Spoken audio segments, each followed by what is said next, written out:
Wow, आज अखेर तो दिवस उजाडला ज्याची आम्ही आतुरतेने वाट पाहत होतो आणि त्याकरता अगदी 2-3 महिने आधीपासून तयारी करीत होतो।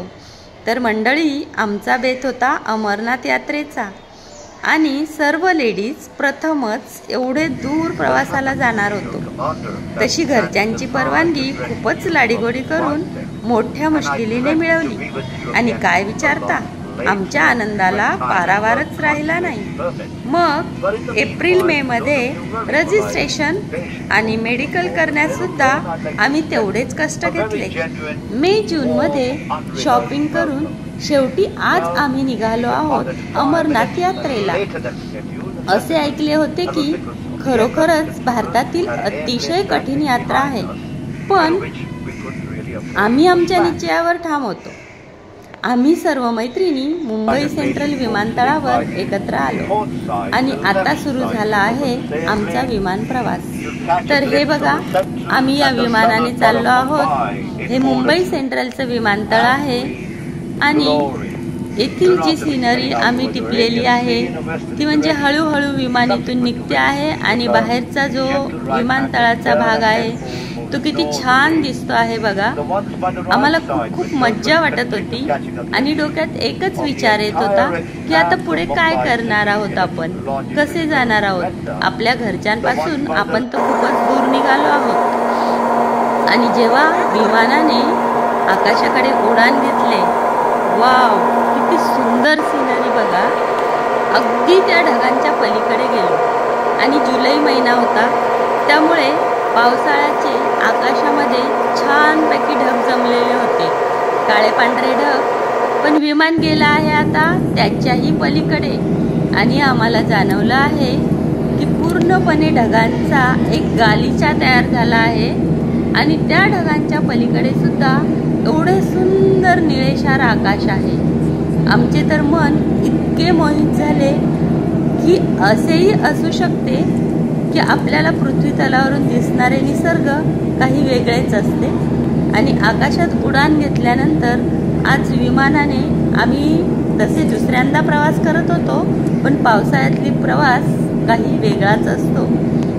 तर हे पहा, इतके सुंदर निसर्ग इथे दिसत आहे आणि छानपैकी आमचा प्रवास चालला आहे।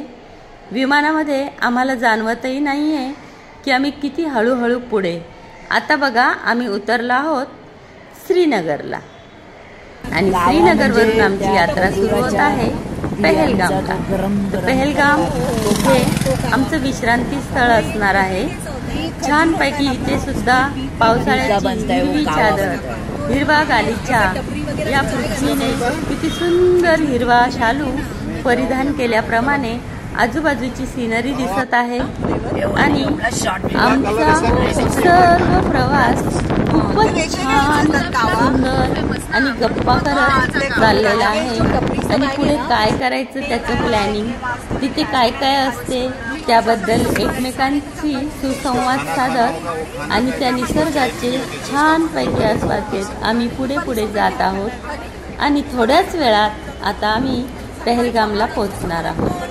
तर ते बघा, हे छान रस्ते, इथली स्वच्छ सुंदर हवा, थंडगार वातावरण, वाव, आमचं मन तर अगदी मोहित झालेलं आहे। आता ही बाजूला आम्हाला एक छानपैकी सुंदर खळखळणारी नदी दिसत आहे। तर मंडळी, आता हा आमचा प्रवास होत आहे पहलगामकडे। बघा, मुंबईमध्ये तर आम्हाला बहुतेक नद्यांमध्ये पोल्युशनच बघायला भेटते, पण इथे काश्मीरची ही नदी किती सुंदर, किती नितळ आणि किती छान दिसते आहे बघा, अगदी खळाळतं पाणी। हा आमचा पहलगामी निवासी असलेला पहिला एक सुंदरसा लॉज। आता तेथील निसर्ग सुद्धा खूपच सुंदर दिसते आहे। आम्ही पोहोचलो आहोत तिथे जवळजवळ 1-1:30च्या दरम्यान आणि हे आतमध्ये पूर्ण लाकडी बांधकाम केलेलं आहे। किती छान दिसते बघा, हे मस्तच वाटलं आम्हाला अगदी। ही माझी आणि शीतलची रूम लाकडी बांधकामाची। आमच्या रूममध्ये टीव्ही पण होता आणि बाहेर बघा किती छान गार्डन आहे। त्या गार्डनमध्ये थोडा वेळ आम्ही फेरफटका मारला आणि मग ठरवलं की सर्व तयारी करायची दुपारच्या टाईमला जेवण वगैरे करून मग संध्याकाळी फ्रेश होऊन आम्हाला शॉपिंगला जायचं होतं. पण तिथे काही नियम आहेत आणि त्या नियमानुसार आम्हाला त्या लॉजच्या मॅनेजरने सांगितलं की तुम्ही बाहेर जाऊ शकत नाही म्हणून एरिया सोडून, कारण बाहेर सगळं मिलिटरीचे जे रूल्स आहेत ते फॉलो करायला लागतात. आणि त्यामुळे आम्ही ठरवलं की जाऊन दे. मग ते पाठीमागे जी नदी होती त्या लॉजच्या मागे, तिथे थोडं संध्याकाळचा फेरफटका मारण्यासाठी म्हणून आम्ही गेलो. मग तिकडे आम्ही खूप सगळे फोटो काढले आणि आजूबाजूचा निसर्ग तर इतका सुंदर होता.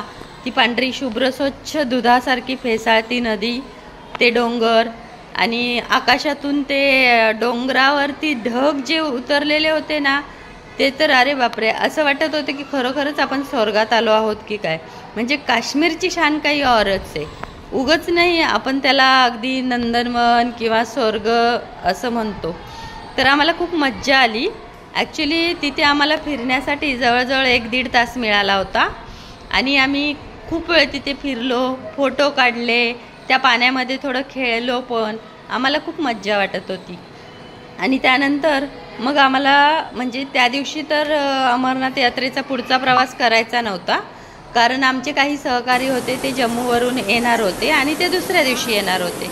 त्यामुळे आम्ही आजची रात्र तिथेच काढायचं ठरवलं आणि दुसऱ्या दिवशी सकाळी आम्ही पुढील प्रवासाला निघणार होतो. तर रात्रीचं जेवण घेण्यासाठी आम्ही पुन्हा इथे मस्तपैकी मज्जा घेतलेली आहे. नदीवरती फिरलो, आजूबाजूचं जो परिसर होता तिथे थोडंसं फिरून आलो आणि मग रात्र झाल्यानंतर पुन्हा लॉजवर आलो. लॉजवर आल्यानंतर मग जेवणाची वेळ झाली होती. तर जेवण वगैरे करताना सुद्धा आम्हाला एक वेगळ्या प्रकारची व्हरायटी जाणवत होती. कारण आपल्या इकडे कसं जे जेवण असतं ना ते आपलंही स्वादिष्टच असतं, पण तिकडे म्हणजे काजू बदाम वगैरे ड्रायफ्रूट टाकून ते जेवण बनवलं जातं आणि त्यामुळे त्यात थोडंसं व्हरायटी आम्हाला बघायला मिळाली आणि सर्वांनी आम्ही रात्रीच्या जेवणाचा तिथे खूप आस्वाद घेतला. सगळ्यांना ते जेवण आवडलं आणि मग आम्ही आराम करणार होतो. आराम झाल्यावर आम्ही सकाळी पुढच्या प्रवासाला निघणार होतो.